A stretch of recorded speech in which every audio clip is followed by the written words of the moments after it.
This is your ultimate stop for everything sports. The Golden State Media Concepts Sports Podcast. Should I say more? From the NFL, MLB, the NBA to MMA, it's all in here. The Golden State Media Concepts Sports Podcast. Listen now.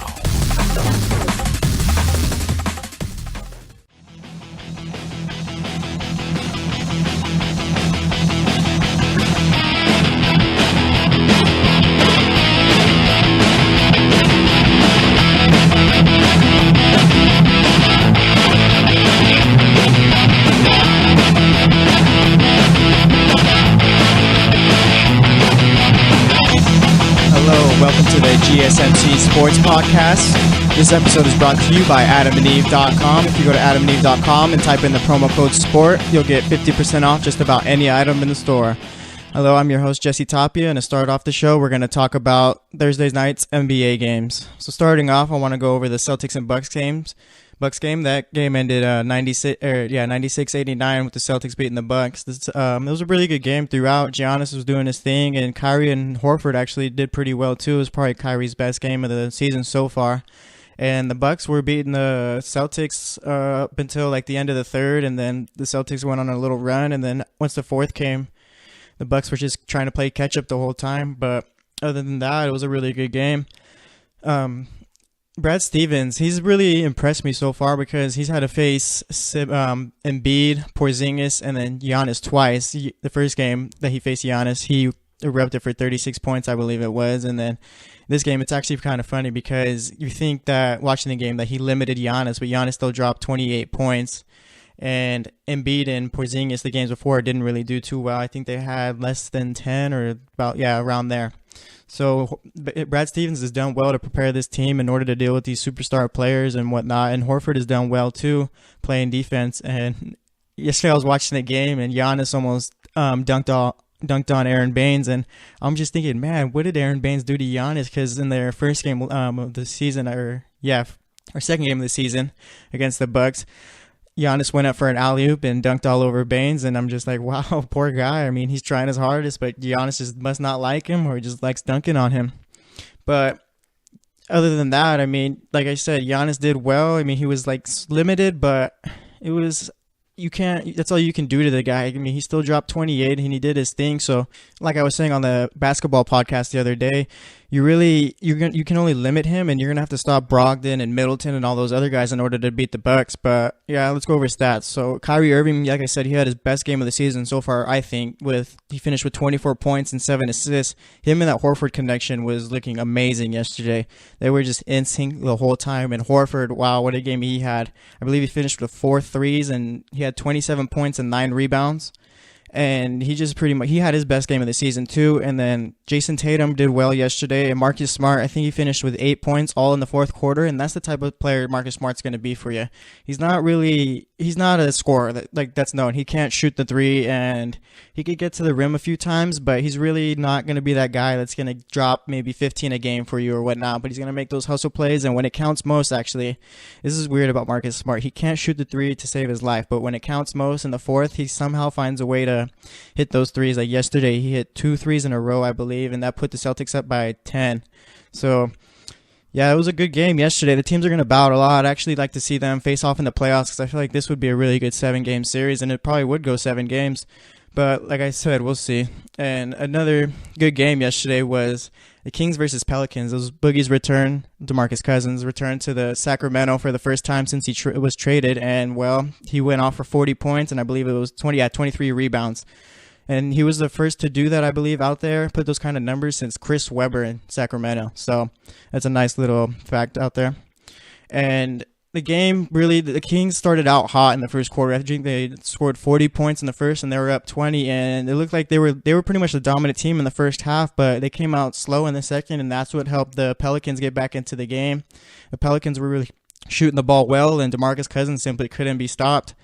And De'Aaron Fox, that's a name everyone needs to remember. I know he was drafted 5th, so it's not like it's surprising or anything, but I think he should be starting from now on. I feel like we know what George Hill is and stuff like that, but De'Aaron Fox, like, he's the future of that team without a doubt. And I feel like he should be starting because he looks ready. He's out there competing. He was out there taking those fourth quarter minutes, and Hill wasn't out there. Yeah, so Yeager's out there. Coach Dave Yeager, he's out there having Fox playing these important minutes. So, I mean, just why not start him from now on? I mean, we know that George Hill is going to get traded next year unless somehow something really just goes wrong with Fox, but I doubt that's going to happen. So, I mean, you're already going to trade George Hill next year. I feel like just have him out there and just have him develop, have him lead the team. He looks ready. He looks confident. He's not driving in the hole. He's not scared. He's out there playing with his head down and doing well. And another player that I really like in the Kings is Bogdanovich. He's been playing overseas the last few years, and the Kings have had him signed. But like I said, he's been out overseas, and this is his first year here. And he scored 10 points. I think he shot 4 of 7. And I was talking to a couple of friends of mine that are Kings fans, and they're saying, "Oh yeah, he's like the next Peja Stojakovic and stuff like that."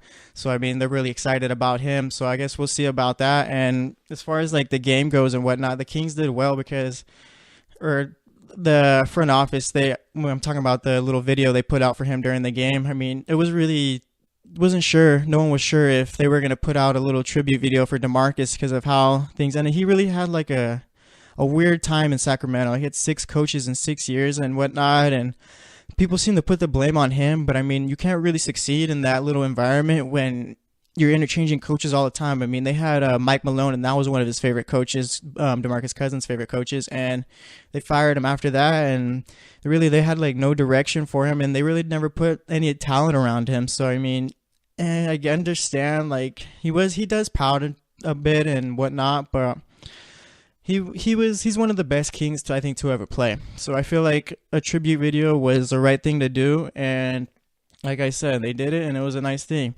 But as far as like the whole game goes, like I said, the Kings came out slow in the second half, and that's what killed them. And then Dave Yeager after the game said that they were missing a lot of their defensive assignments, so that's really what helped brought them down too. So the Kings, they're not gonna really be a team that's gonna fight for the 8th seed this year and whatnot, but they're gonna be a team that's gonna be really good in the future because I like Justin Jackson. He's out there starting, and then Buddy Hield, he's their solidified number 2. And then one player that really doesn't get much hype around him is Skal Labissiere, and I'm really high on that player. He's a rebounding machine, and he's good with his post up and back to the rim. And I feel like he's going to be a really big player for them coming forward. And Willie Cauley-Stein, he's able to get rebounds, and he's a good rim protector. So I feel like the Kings, they're not going to win many games this season, but they're set up nicely for the future if these players are able to develop really well. And I feel like Dave Yeager is like the right coach for that, because he didn't really have like the best talent in Memphis. He had Mike Conley and Marc Gasol, but other than that, it was more like it wasn't like top NBA guys other than that, and he did well to get them to the playoffs all the time. So I feel like Dave Yeager is the perfect coach for this type of rebuild and whatnot. And another team that's another game we're going to go over is the Clippers and Blazers game. Blake Griffin hit a game-winning 3 at the end, a buzzer beater, and the Clips won 104-103. The Clips are a team that's going to surprise a few people this season. With Chris Paul out and that new foreign guy that they got, he's out. So really, Pat Beverly is going to be the point guard from now on, and they haven't lost the game so far this season. Blake Griffin is playing out of his mind right now. DeAndre Jordan, you can't really get a rebound off of him. He's out here just being a monster, basically. And Blake Griffin, another thing about him, he's improved his 3-point shooting this year so far. He's really gonna be like a sleeper MVP pick, MVP candidate, I should say, for this season. I don't think he's gonna win it, but he'll be up there with everyone else, I think, because I think this Clippers team, they could be maybe a 5th seed. Yeah, 5th seed. They're going to compete with the T-Wolves, I think, for that 4 or 5 range right there. Actually 5-6, because I feel like the top teams in the West is going to go the Warriors, the Spurs, Houston, and then the Thunder. And then I feel like it'll be between the Clips and the T-Wolves for that 5th and 6th spot. So watch out for the Clippers. They're going to surprise a lot of people this season. And the next game I want to go over is the Bulls and Hawks game. Bulls won and 190-186, and one rookie that no one's really been talking about since we got Dennis Smith Jr., Jason Tatum, Lonzo Ball, Markelle Fultz, all those guys, is no one's really been talking about Lauri Markkanen. So that's a hard last name to pronounce. But yeah, no one's really been talking about him. He's averaging, I think, around 14 points a game right now. And he's just been really solid for the Bulls. He's going to be a nice piece going forward. And one story I really liked about him is he wears number 24 now. And Brian Scalabrine wore that number in Chicago when he was there. And we all love to talk about how Scalabrine the league loves Scalabrine for some reason. Maybe because he wasn't the best, but I mean, it's just Scalabrine. So yeah, Markkanen asked Scalabrine if he could wear number 24, and you really don't see that very often. I mean, I can understand asking like a guy like Jimmy Butler, oh, can I wear number 21, or any other big player like that. But no, he asked Scalabrine if he could wear his number, and obviously Scal said yeah. So yeah, watch out for Lauri Markkanen. He's going to be really good coming forward and whatnot. And another next game I want to go over is Grizzlies and Mavs. Grizzlies won that one 96-91. Marcus Gasol finished with 25 points, 13 rebounds. Mike Conley finished with 22 points. I believe Harrison Barnes shot 9 of 20 from the field, and he finished with 20 points, I believe. Yeah, around there. And Dennis Smith didn't have that good of a game, but he's out there. I think he went 4 of 14 or 4 of 16, finished with 9 points. And Dennis Smith is a player who really intrigues me. He's going to be a nice little Rookie of the Year candidate this year, I feel like, because he's out.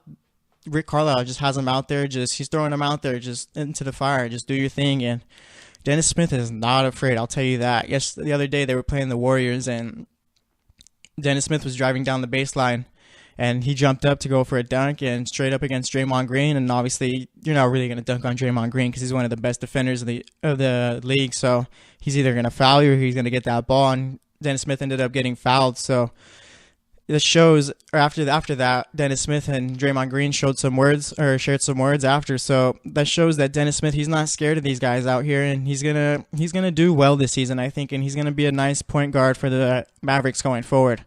With Dirk coming down and going down, he's gonna retire soon. Dirk's getting old, so Dennis Smith is gonna be that nice player that once Dirk leaves, boom, that's gonna be his team, and he's gonna be leading them. And I like Mark Cuban always finds a way to keep the Mavs competitive, so I wouldn't be too worried about them right now. So, yeah, watch out for Dennis Smith.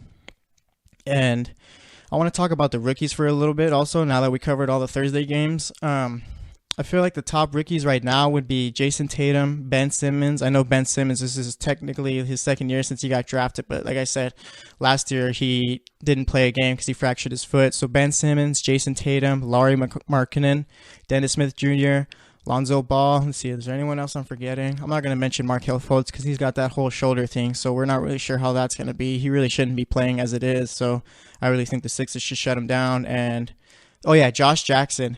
This rookie class they're looking pretty good so far. I really like how everyone's been going, and I really feel like this might be one of the best rookie classes we've had in a while. These players are all out here just, like I said, they're all starting, and if they're not, they're getting a lot of minutes, like De'Aaron Fox. He's not starting out there, but like I said, he's playing starter minutes, and he's taking George Hill's minutes in the fourth quarter. So I feel like we need to watch out for these guys. They're going to be really good in the future, and I feel like the NBA is starting to become a young man's game instead of these, like, it's a young man's game now. These veterans, they're out here and all that, but I feel like the rookies are what's keeping it going and whatnot, and I don't know, it has to do with social media too, I guess. It's just, I don't know, the NBA is at its peak right now, and with these players being able to share their mind and all that stuff like that, I feel like that's why NBA's peaked so much so far, because really it's the biggest sport out there right now. Bigger than the NFL, I think, definitely bigger than baseball, and it's bigger than hockey, obviously. So the NBA is in a good place, especially with these rookies. Adam Silver's got to be really excited with how everything's been going. So yeah, so just to recap the scores again, yesterday, Celtics beat the Bucks 96-89. Giannis led all scorers with 28 points. Kings lost to the Pelicans 114-106. DeMarcus Cousins obviously led all players in points with 41. And then Clippers beat the Blazers 104-103 with that Blake Griffin buzzer beater. Bulls beat the Hawks 91-86. Lauri Markkanen, watch out for him. He's going to be very promising this season. And another thing I want to say about the Grizzlies is they're an older team, but somehow they get the job done constantly. Dave Yeager left them a couple years ago, but that really hasn't seemed to affect them.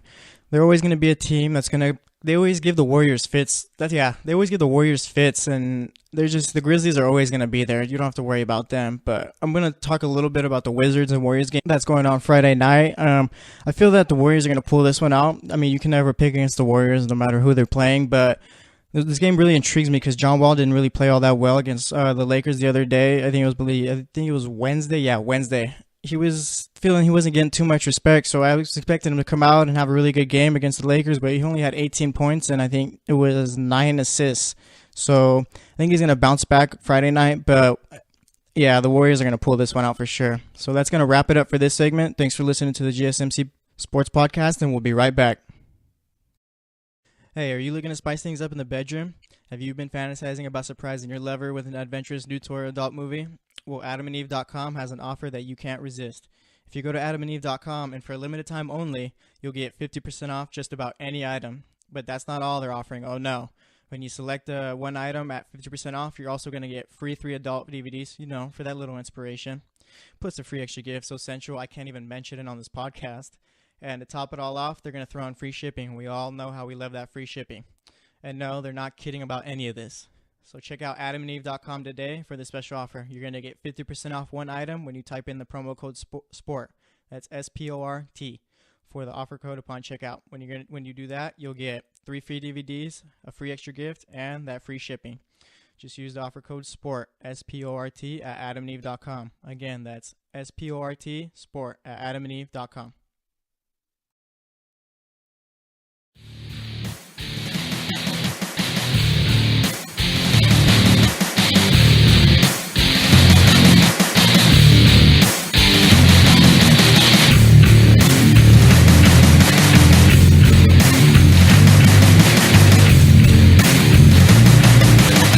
And welcome back to the GSMC Sports Podcast. For this second segment, we're going to talk about the Thursday night game between Baltimore and Miami, give Week 8 predictions for the games coming up, and then we're going to talk a little bit about the World Series. So, starting off, let's talk about this Dolphins game. They got blown out 40-0 Miami. Baltimore was just on it the entire time, did not let Miami breathe at all. It was constant pressure from the defense, and Matt Moore looked lost.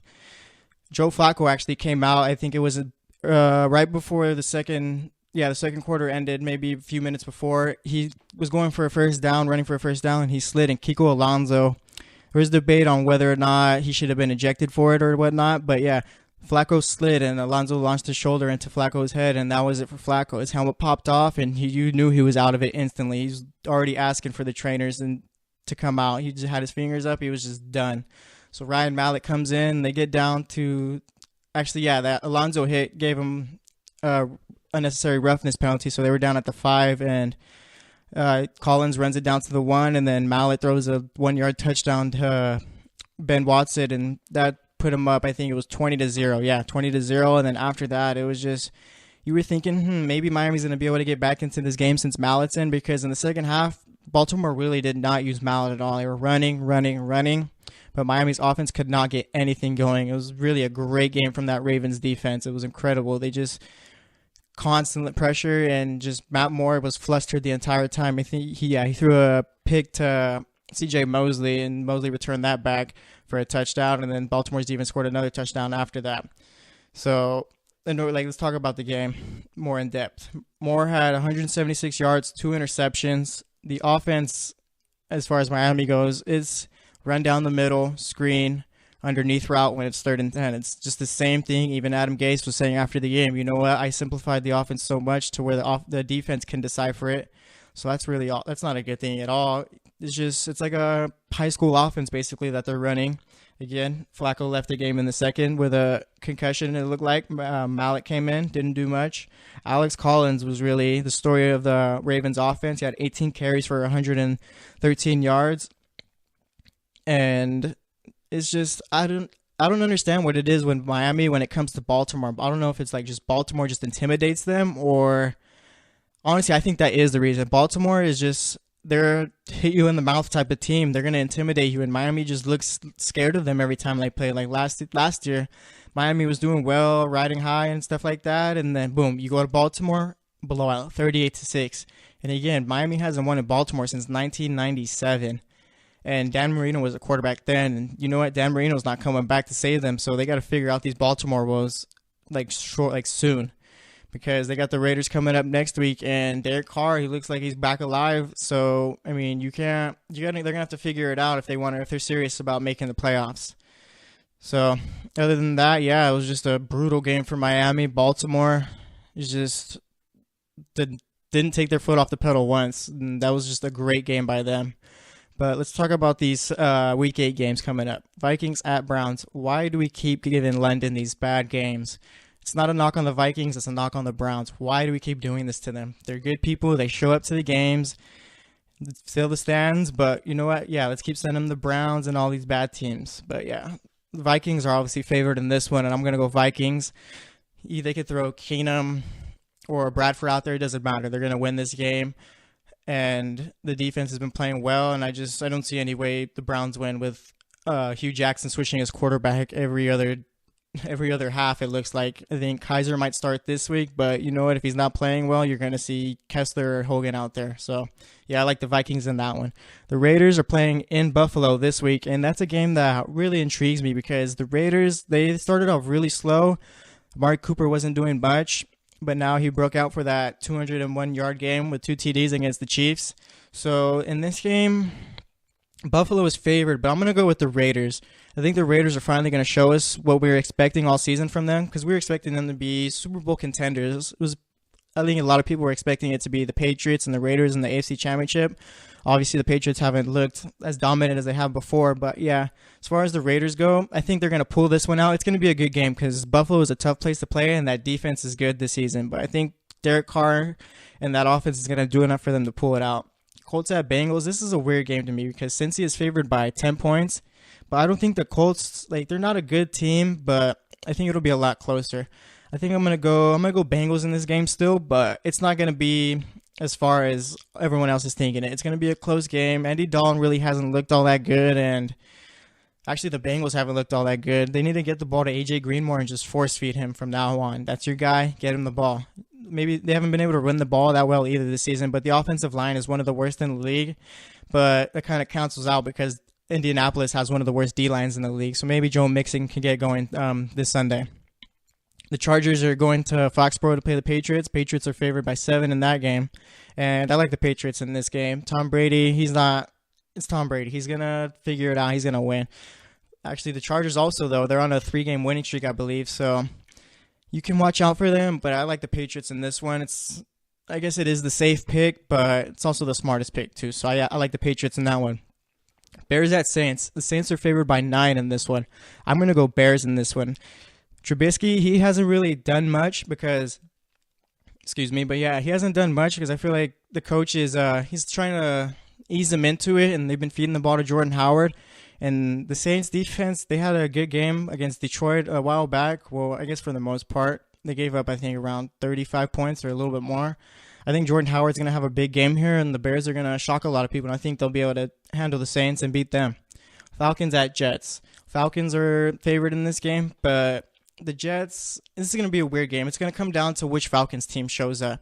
The Falcons, it's just, I don't know if it's a Super Bowl hangover or it's just their offensive coordinator because Julio Jones has not had that season that you expect out of him every year. He's a top receiver in the league. Well, he has a talent of a top receiver in the league, and Steve Sarkisian is just not utilizing him enough. That's another guy you need to force feed. Players like Julio Jones, AJ Green, Antonio Brown, those guys, you got to force feed them the ball. Get them the ball because they're going to make plays constantly. Last week against the Patriots, the Falcons did nothing, and then Matt Ryan threw a little corner route to Julio Jones in the end zone. He just basically manhandled Malcolm Butler, and took the ball away from him and scored that touchdown. You need to get the ball to your best player, and they need to start running the ball with Devontae Freeman more. That's another thing that's really confusing to me. They do it all in the first half, and then once the second half comes, they just get away from what makes them successful. So in this game, I'm going to go Falcons in this game. I think that they'll be able to handle the Jets even if the Falcons aren't playing their best. So yeah, I like Falcons in that one. 49ers at Philly this week. Obviously, Philly is favored, and I'm going to go Philly this week. Carson Wentz is my early MVP pick right now. He's been playing lights out. Dude's been looking like one of the best quarterbacks in the league, honestly, this season. This season, guys, don't worry, yeah. But yeah, he's been looking great this season.